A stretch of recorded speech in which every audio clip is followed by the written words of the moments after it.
একবার কল্পনা করুন তো এমন একটা পৃথিবী যেখানে বই নিষিদ্ধ, ফায়ার ফাইটাররা আগুন নেভায় না, বরং বই খুঁজে খুঁজে পুড়িয়ে দেয়। শুনতে কি এটা স্বৈরাচারী মনে হচ্ছে?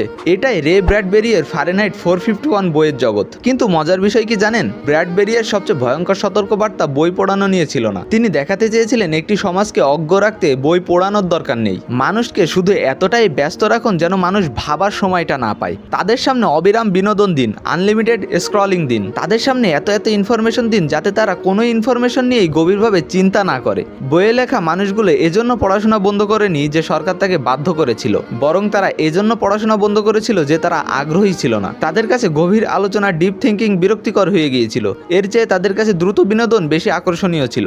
আর তখন কোনো সেন্সরশিপের দরকারই হয়নি, মানুষ নিজেরাই চিন্তা করা ছেড়ে দিয়েছিল। এই কারণে ফারেনহাইট 451 শুধুমাত্র বই পোড়ানোর গল্প না, এটা এমন এক সমাজের গল্প যেখানে মানুষ স্বাধীন কিন্তু কোনো চিন্তা করে না। আর প্রশ্ন হলো, জ্ঞান কি তখনই হারিয়ে যায় যখন বই পোড়ানো হয়, নাকি তখন যখন কেউ আর বই খুলে দেখার প্রয়োজনই অনুভব করে না?